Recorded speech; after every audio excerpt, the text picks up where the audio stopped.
नमस्कार दोस्तों, स्वागत है आप सभी का दिव्यांश भरतरे यूट्यूब क्लासेस में। मेरा नाम है वैभव श्रीवास्तव। गाइस, आज हम लोग अपने टॉपिक के ऊपर चर्चा नहीं करने वाले हैं। आज हम लोग क्या कर रहे हैं, आपको दिख रहा होगा लोकेशन। आज मैं छत पे शूट कर रहा हूँ और छत पे शूट इसलिए कर रहा हूँ क्योंकि मेरे रूम पे बहुत ज़्यादा गर्मी है। और आपको बता दूँ, अभी रायपुर का जो टेम्परेचर है वो तकरीबन 41 डिग्री के आसपास है और बैठना बहुत मुश्किल हो जाता है। ठीक है, तो गाइस आज ना हम लोग थोड़ा हट के चर्चा करेंगे। ऐसे क्वेश्चन पे चर्चा करेंगे जो बिल्कुल भी कॉमन है, मतलब ऐसे क्वेश्चंस जो हर एक स्टेनो का स्टूडेंट पूछता है, चाहे वो हिंदी का हो चाहे वो इंग्लिश का हो।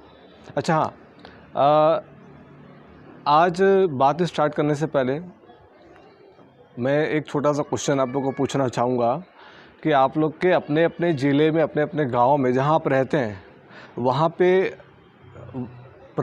करंट में लॉकडाउन की क्या सिचुएशन है। आप पक्का से मुझे कमेंट सेक्शन में कमेंट करके बताइए। ठीक है, मैं कमेंट देखूंगा सभी का। और रही बात कि स्टेनो की टॉपिक की, तो गाइस मैंने बात किया था क्वेश्चंस की। ऐसे ऐसे क्वेश्चन जो स्टूडेंट पूछते हैं और जब से मैं पढ़ा रहा हूँ, आज मेरे को हो गए 3-3.5 साल यहाँ पे पढ़ाते हो गए, जो नॉर्मल से और क्वेश्चन जो पूछे ही जाते हैं, मैं उनमें से कुछ क्वेश्चन का जिक्र मैं करूँगा। वो ये है कि सर स्टेनो सीखने में टाइम कितना लगता है। तो गाइस ऐसा है कि इस क्वेश्चन का जवाब ना बहुत सिंपल है। आपको कम से कम साल भर तो देना पड़ता है। उसका रीज़न ये है कि भारत देश जो है ना, वो त्योहारों का देश है और यहाँ पे आए दिन आपको कुछ ना कुछ छुट्टी मिल जाती है। और रही बात अभी की छुट्टी की, तो अभी तो पूरा लॉकडाउन है, इंडिया लॉकडाउन है, ऑल इंडिया लॉकडाउन है। और गाइस ज़्यादा अच्छा है कि अभी लॉकडाउन के माहौल का आप लोग ना बहुत अच्छे से फ़ायदा उठाइए।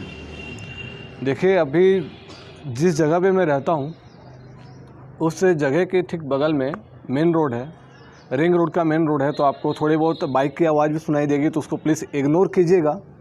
और हाँ, तो आंसर ये था कि स्टेनो सीखने में टाइम कितना लगता है। स्टेनो सीखने में कम से कम 1 साल का समय लग ही जाता है। नेक्स्ट क्वेश्चन ये है कि टाइपिंग सीखने में कितना समय लगता है। ये भी बहुत ही कॉमन सा क्वेश्चन है जो फ्रिक्वेंटली स्टूडेंट्स पूछते हैं कि टाइपिंग में कितना समय लगता है। मैं अगर अपना एक्सपीरियंस आपको बताऊं तो गाइस, टाइपिंग में जो समय लगता है ना, वो ऐसा है कि मैं जब हिंदी टाइपिंग और इंग्लिश टाइपिंग स्टार्ट किया था कोचिंग सेंटर्स में, तो पहले मैं शायद इंग्लिश स्टार्ट किया था, मुझे याद है। पहले हिंदी स्टार्ट किया था मैंने। उसके बाद मैंने इंग्लिश कंप्लीट किया था और दोनों अच्छे से हो गया था। जो हमारा छत्तीसगढ़ स्टेट बोर्ड जो पेपर लेता है, छत्तीसगढ़ शीघ्र लेखन मुद्र लेखन परीक्षा परिषद जो पेपर लेता है, उसमें ऑर्गेनाइज़ किया जाता है पेपर। और कितने घंटे की प्रैक्टिस चाहिए स्टेनो में। गाइस, आप स्टेनो में जितने घंटे की प्रैक्टिस कर लीजिए उतना अच्छा है। ये सिर्फ़ और सिर्फ मेहनत ही मांगता है, मैनुअल प्रैक्टिस मांगता है। इसको आप याद नहीं कर सकते। अच्छा, मैं आपको एक बड़ा सा ना बहुत अच्छा ही एक एक्सपीरियंस शेयर करता हूँ, मैं आपसे अनुभव शेयर करता हूँ। एक बार की बात है, मैं अपने क्लास में पढ़ा रहा था, तो एक मेरे से लगभग 3-4 साल के सीनियर भैया जो थे, वो इंग्लिश शॉर्ट हैंड की क्लासेस ले रहे थे।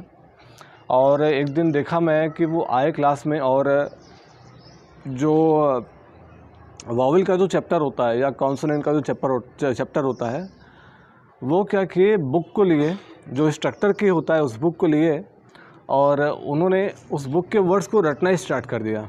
उनको लगा कि शायद इसको रटना होता होगा।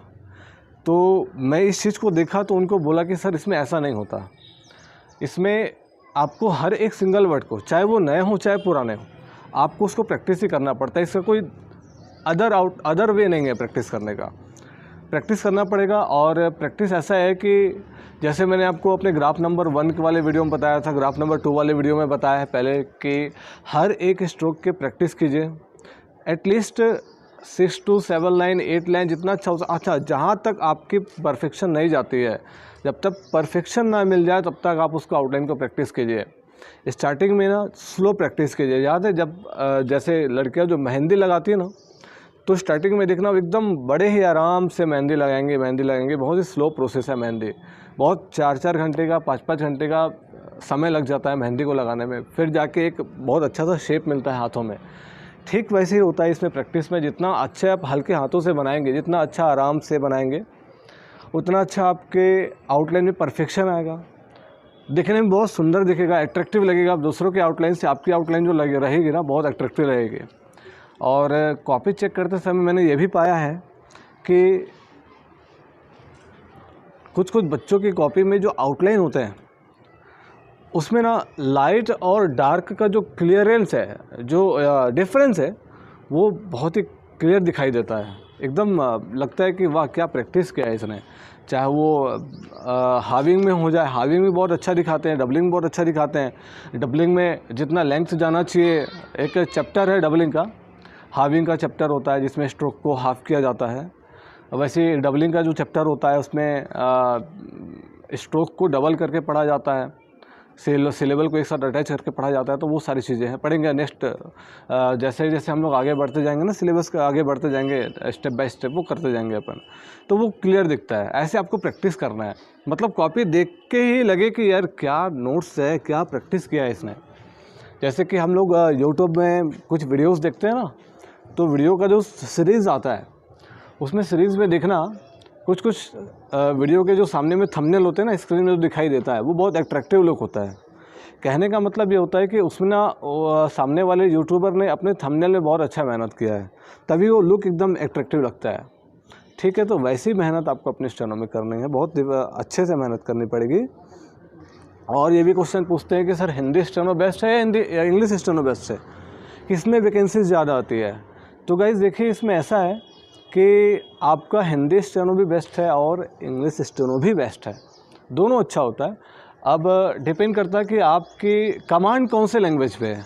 अगर आपकी कमांड हिंदी पे है तो आप हिंदी में कीजिए, अगर आपकी कमांड इंग्लिश में है तो इंग्लिश में कीजिए। बहुत सारे बच्चे क्या करते हैं, अपने फ्रेंड्स को देख कर के स्टेनो ज्वाइन करते हैं। अगर उनका इंटरेस्ट हिंदी में है, अगर उनका इंटरेस्ट हिंदी में, खुद का इंटरेस्ट की बात कर रहा हूँ, लेकिन उसके बेस्ट फ्रेंड ने इंग्लिश में शॉर्ट हैंड कर रहा है, वो उसने बोल दिया कि भैया तेरे को शॉर्ट हैंड इंग्लिश में करना है, मेरे साथ जाना, मेरे साथ आना, तू बहुत अच्छा पढ़ाते हैं वो, ऐसा वैसा, तो वो साथ में उसके इंग्लिश कर लेगा।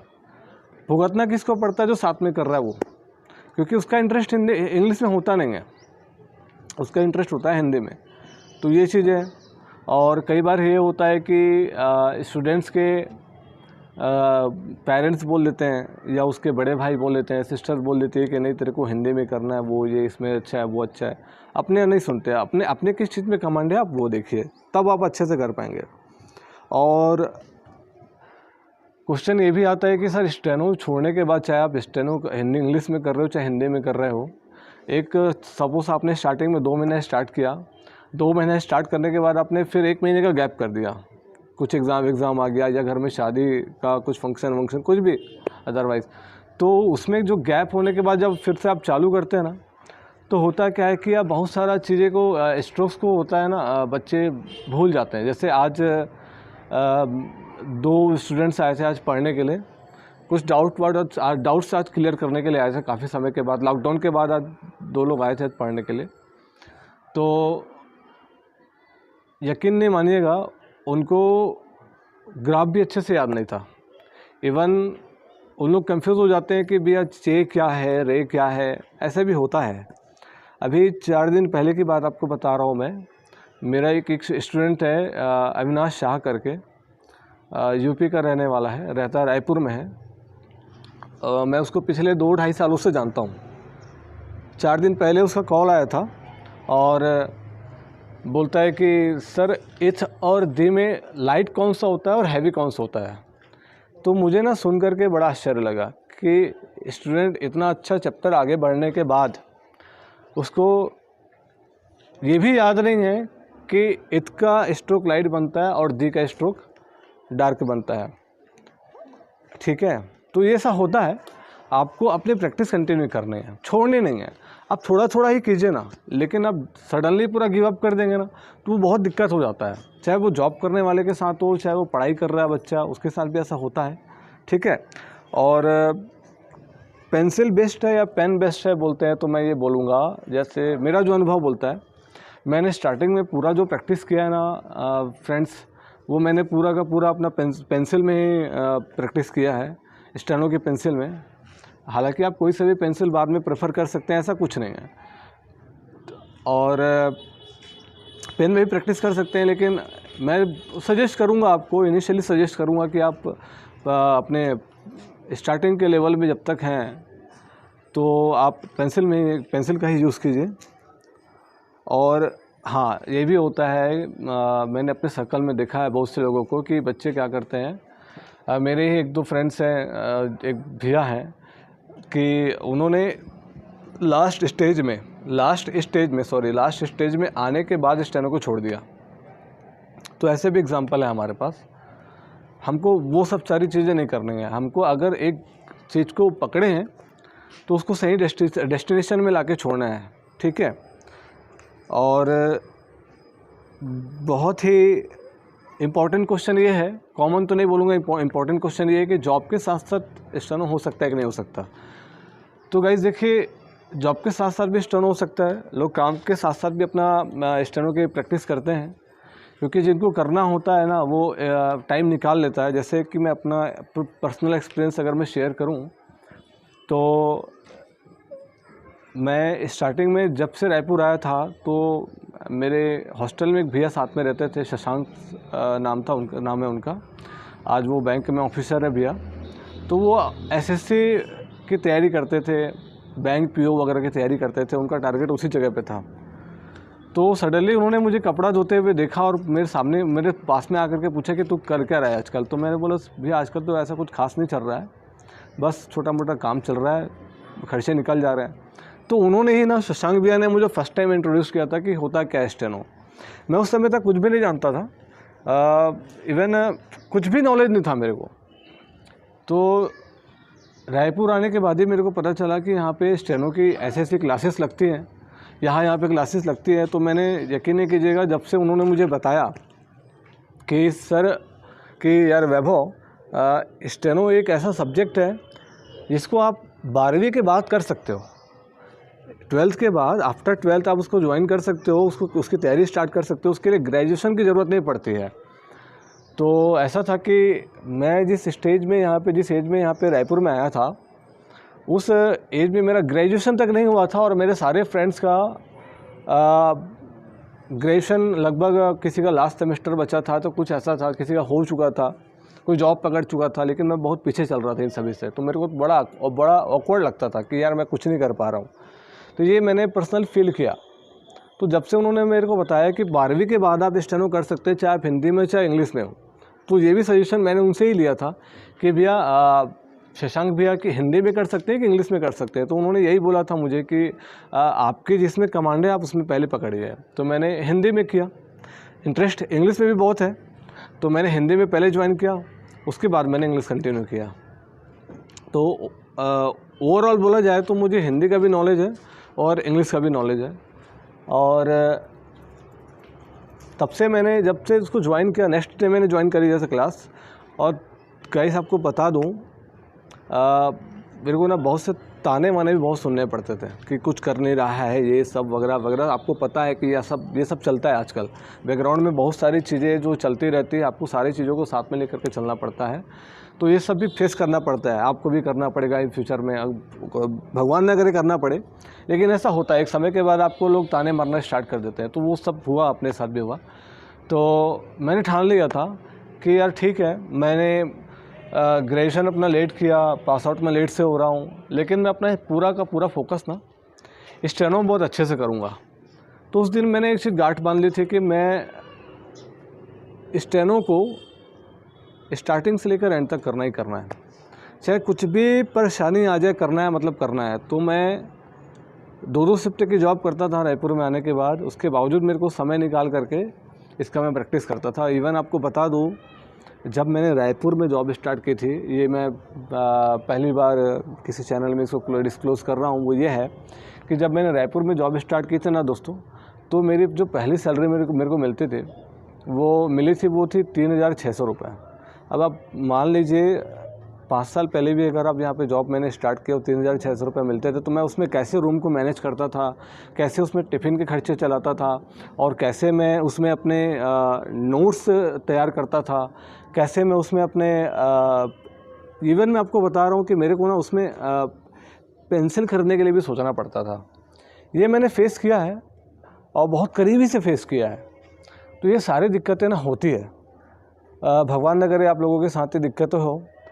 तो हालांकि घर का भी सपोर्ट रहता था, लेकिन उतना मैं एक होता है ना कि एक स्टेज में आने के बाद आपको थोड़ा सा ना सपोर्ट लेने के लिए सोचना पड़ता है कि जब आप बड़े हो जाते हैं, अरे यार कैसे हम पैसे घर से मांगे, खर्चे के लिए कैसे डिमांड करें। तो मेरी ना एक बचपन से आदत ये रही है कि मैं घर में पैसे के लिए कभी नहीं बोल पाता था।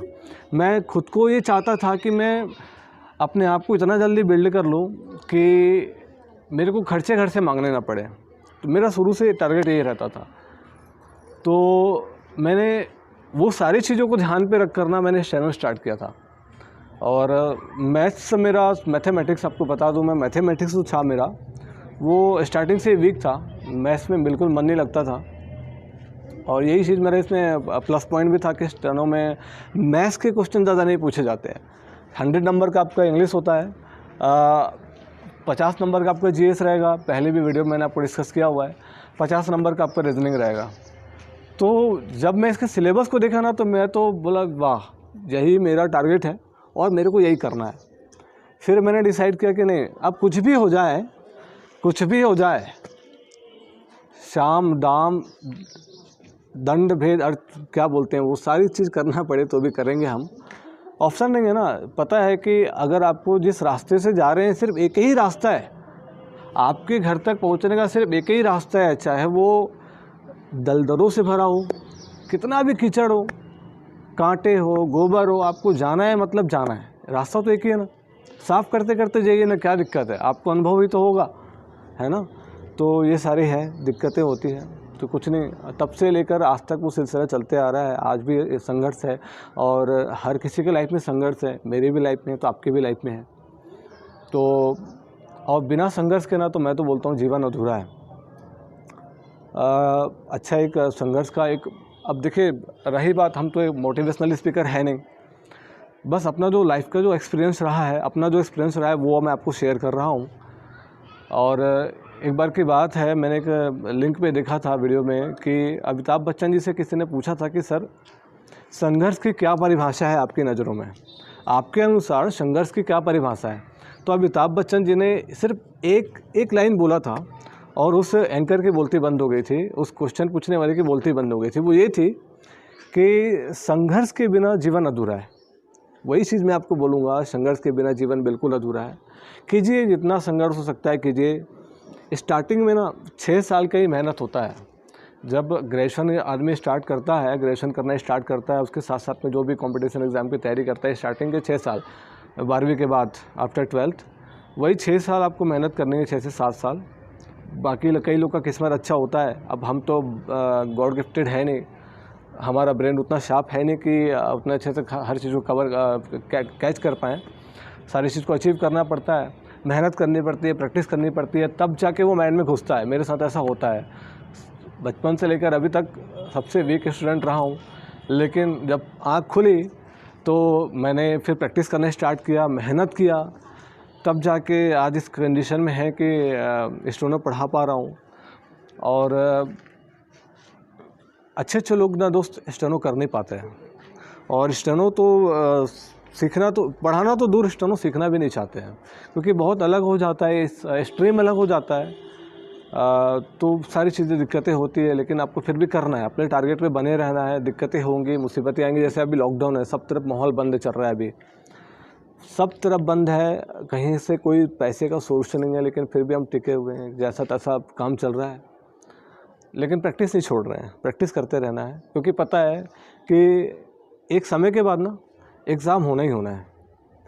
और मैं तो बोलता हूँ ये जो लॉकडाउन हुआ है ना, वो स्टूडेंट्स के लिए एक बहुत ही बढ़िया अपॉर्चुनिटी है, और ख़ासकर ऐसे स्टूडेंट्स के लिए जो जॉब करते करते अपनी पढ़ाई कर रहे हैं।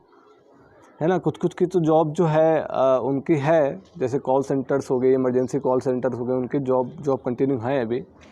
लेकिन कुछ कुछ बच्चों की जॉब जो है वो अभी जॉबलेस हो गए हैं, घर में बैठ कर के तैयारी कर रहे हैं। तो इससे अच्छा मौका ना मेरे को नहीं लगता कि मिलेगा। जी मेरे लिए भी ना बहुत अच्छा गोल्डन अपॉर्चुनिटी है, क्योंकि मैं भी जॉब करते करते सब चीज़ों की तैयारी करता रहता हूँ। तो मेरे को खुद से ज़्यादा शिकायतें रहती है, शिकायतें ज़्यादा खुद से रहती है कि भाई मेरे को समय नहीं मिल पा रहा है, मैं प्रिपरेशन नहीं कर पा रहा हूँ, टाइम कम पड़ जा रहा है, एट्सेट्रा एट्सेट्रा। तो वो सारी चीज़ें जो है ना, अब खुद अंदर से आवाज़ आ रही है, जब तेरे को मौका मिला है तो तू कर ले। जब तेरे को ये चांस मिला है, ऊपर वाले ने चांस दिया है कि अपनी तकदीर बदल ले, तो इस लॉकडाउन में बदल लो ना, ज़्यादा अच्छा है। इस लॉकडाउन में भी अगर आप अपने भाग्य का ताला खोल लेते हैं तो इससे बड़ी बात और कुछ नहीं हो सकती है ना। और तो गाइस, आज का हम लोग सेशन यहीं पे क्लोज़ करते हैं, एंड करते हैं। शाम हो रहा है, जैसे आपको दिख रहा होगा, सनसेट का समय है और बहुत अच्छा लग रहा है शूट करते करते। बहुत अच्छा एक्सपीरियंस रहा।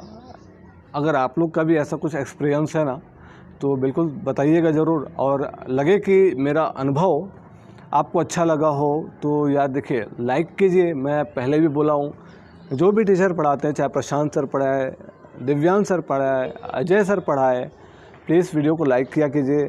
और लगता है कि उस वीडियो से, उस पर्टिकुलर वीडियो से मेरे किसी फ्रेंड्स को लगता है ज़रूरत है, उसको कुछ हेल्प हो जाए, तो हेल्प करना चाहिए। ठीक है, थैंक यू सो मच, नमस्कार।